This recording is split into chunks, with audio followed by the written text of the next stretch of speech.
Fraud detection and management is key for cross-channel analysis, consortium data, and real-time fraud detection. So important to have today. And those are really always the challenges of the current approach, right? First off, evolving fraud scams. So as soon as you plug one hole, there's another hole that opens. And I always think of a comedy where there's holes coming out of, there's water coming out of holes on a wall, and you plug one hole, and another comes up, and you plug that, and you plug this, and you plug this. Every time you bolt on something new to your system, it evolves. So those disparate systems and silo teams are also a problem here. And again, how do you keep pace with your customers demanding that speed and convenience? Well, ultimately, it's difficult to keep pace when you have a distributed lack of visibility of the actual customer's behaviors. There's no cross-channel analysis, and cross-channel analysis is paramount today. And poor reporting. Not only that, listen, machine learning, and if you're ever going to hear a buzzword, I don't think there's a buzzword in the industry that comes up more than the term machine learning. That's the type of thing that my mom would say, sure, can you put machine learning on that? Because that's what we think. We think it's going to solve everything. But the problem with machine learning is machine learning without data is like me trying to do my PhD. It's not going to happen. Although I'm kind of selling myself short now that I think about it, Jamie. I could have done a PhD in comic books for sure. But we have insufficient data for machine learning. That's a single institution. And let me tell you, even for the largest institutions in the US, they often lack the required data for machine learning because you need true frauds. But when we look at the true frauds across thousands of institutions, we have the data required. So I'm going to take you through, I think I'm going to end just on time, Jamie. Again, in my performance report, you let them know Corey finally did something in time.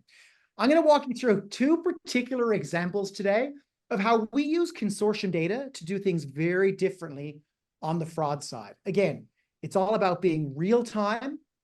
It's all about ensuring you have a consortium data approach. And real time is a funny aspect because we do have real-time capabilities across all channels. When we talk about the ability to do real time, a lot of that does come down to the availability of data sources. Sometimes vendors do not supply data to credit unions in real time. Well, if the data is not available to a credit union in real time, it is going to be very difficult to conduct analyses in real time. But we do have the ability to conduct analyses as quickly as we receive the data. And that's important when we talk about things like payments fraud and the evolution of payments fraud. And we talk about who payments fraud is directed towards, right? Primarily, you're looking at business email compromise, or you're looking at romance scams perpetrated against elderly individuals. So fraudsters are shifting to APP scams. And a lot of the reason for that is because we spent so much time on authentication controls that the fraudsters said, well, finding it difficult because of all the authentication controls. So what I'm going to start to do is just get better at scams and use some of these new technologies that we talked about in the beginning, right? Live voice spoofing. You can imagine if you're a grandparent sitting home and your granddaughter calls you from a foreign land, I need money now. Well, how do you combat that? It's very difficult, specifically because even in a scam, you're reaching out and talking to the member and they're telling you, I want this money to go. It's hard to fight technology one-to-one, right? Voice spoofing is a difficult one. But always remember, if you have the full view of the transaction, everything else is not as important. Listen, they're still going to get a hold of the members. They're still going to try and perpetrate schemes and scams. But when we have that full view of the transaction, we can stop it in real time, allowing you to have those conversations before any money gets out the door. So we're manipulating people to who they think is a genuine payee. And then not only that, authentication controls are now useless. And not only that, of course, the more alerts you generate, the more you have to sift through and the more conversations you need to have. And I will say oftentimes when we use consortium data is certainly about stopping fraud in real time. But more importantly, it's also about ensuring that real payments go out the door in time. They don't get held up because we have that full view of the transaction. Payments fraud in particular, Americans are losing billions, according to NASDAQ's financial crime report. If you haven't read it, we'd be happy to follow up and share that with anybody today if you haven't read this crime report. 6.9 billion lost globally to business email compromise. Authorized push payment scams are a grave concern. And we know how that happens. Just perpetrate something against a CEO, and you might clear a decent $25 million simply from using phishing techniques. But again, you're relying on siloed approaches, related mule activity, and overwhelming volumes of false positive alerts, when really knowing the risk of the receiving account is crucial to prevention. And a modern approach allows for this whole of transaction approach. Look at who's sending it, look at the member who's sending it, but let's look at the receiver of this as well, particularly within credit unions, because we know you often know those members so well that that is not where the risk is. But without that consortium data, you will be remiss. So the way it works within Verifin today, I can explain this far better than the slides can, I think. If I send money to Jamie Edgecombe today, and I'm a member at a credit union, the first question is, across any channel, has Corey ever sent a payment to Jamie before? And if the answer is no, you generate alerts. You have a callback. You make sure everything is fine. You might look across the credit union. Well, has anybody ever sent Jamie a payment from the credit union in particular? The answer is no. Guaranteed you need to stop that payment in real time and call Jamie. But for us, it actually goes one step further. We'll look across the cloud and say, 2,500 customers, what do we know about Jamie? First, if he has a trusted history across the NASDAQ Verifin cloud, we will not generate an alert. Even though the credit union doesn't really have that picture, we have the picture. So we just don't generate an alert. We know Jamie's a good payee. On the other side of that, however, if Jamie has done something nefarious in the past, in real time, that updates in our network. And we can stop the payment and say, this is going to a known mule account on the other side. We've stopped the payment. Can you please reach out? That's the power of what we can do with consortium data. Any questions around that?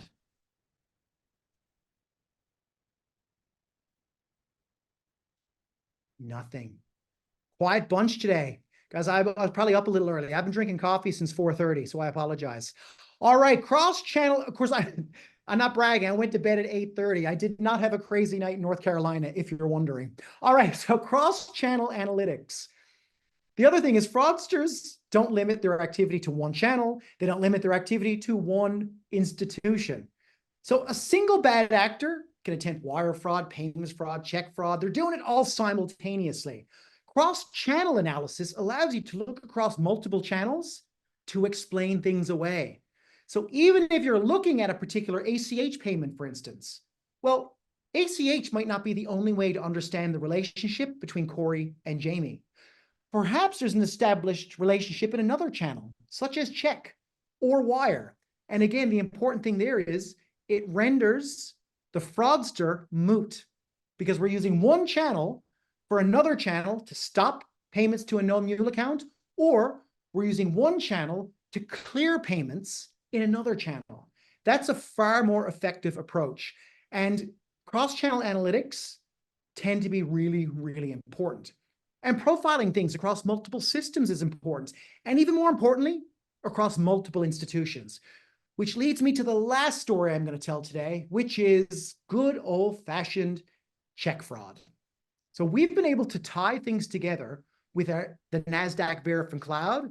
So the activity at one institution directly impacts the activity and alerted activity at another institution. Because every check fraud is a deposit fraud. You can't have an in-clearing fraud unless there's a corresponding deposit fraud somewhere. The problem is tying those things together. And it's really important to start to tie these things together, because deposit fraud, quite frankly, is a much easier problem to solve. When we think about deposit fraud, we've been able to layer machine learning into deposit fraud analyses. There's a lot more markers for deposit fraud that you can actually combat against. So we've been able to get very good outcomes for deposit fraud. Now, when you talk about in-clearing fraud, that is more difficult. And when we talk about some of the most difficult check frauds, stolen endorsed checks, for instance, those are almost impossible to stop. Not only that, you're trying to stop check fraud well within Reg C guidelines. You're trying to do this within the timelines that are really guiding the industry. So we want institutions to start working together on the check fraud problem. And that's what our customers can actually do today.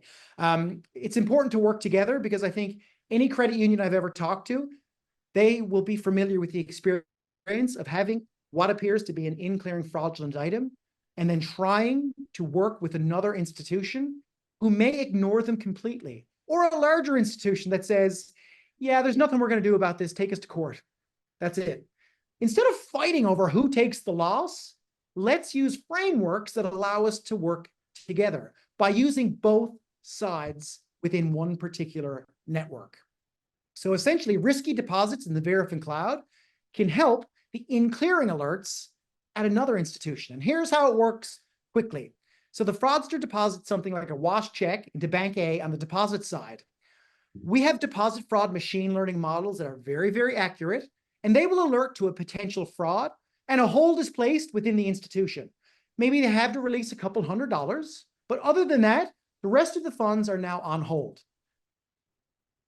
The check arrives at the in-clearing bank, and our check fraud consortium analytics actually go to this adverse incident database to say, does this in-clearing item have an associated deposit risk in the Verifin cloud? And if it does, it actually impacts the alert. And if now we know there was deposit risk on the other side, this is a bad check. Not only that, the investigator can confirm the fraud, the check is returned, and it does so within the standard clearing time. Because remember, as soon as we receive the data, we run the analysis. So it does operate in that real-time environment. And not only that, the deposit institution gets the fraud confirmation prior to the hold dropping. So the most we're looking at in this case is a loss of a couple $100. And if we can de-incentivize those fraudsters, well, that's when they're going to move on to a different channel. But again, as long as we have both sides of that transaction, we can always be well poised to defeat those fraudsters. That's what we have to do. Ultimately, it's allowing institutions to detect and prevent in-clearing check fraud before it can occur. Now, as I look down at my watch, Jamie, not bad timing. It gives me a couple of seconds to just say, listen, if anybody ever wants to learn more, if you want to see any of this in action, of course, we're always available. This is the part where I always start to sound certainly like my dad, because I always say www.verifin.com, even though you don't need to say the www, guys. I'm a verb away from saying https:// www.verifin.com. You can also call us at a 1-800 number. And of course, we do love to get emails. Who doesn't? We'll even take a snail mail letter if you can find our address. But yeah, we would always love to show credit unions the functionality in action, because nothing speaks louder than actions over words, which is scary because I'm all words. The last thing I'd like to say is we do have a couple of resource centers. We actually have a really great resource center available to everyone. It's our online resource center. We also have a resource dedicated exclusively to NASDAQ Verifin's work with credit unions. And that's certainly something that we can share. There's just a simple website address for that. But that also speaks to the power of the relationships we've built over the last 20 odd years with folks in the credit union space. With that, Jamie, I'm out. I got nothing else. I got nothing left to say. I could have done a few more slides. Oh, well.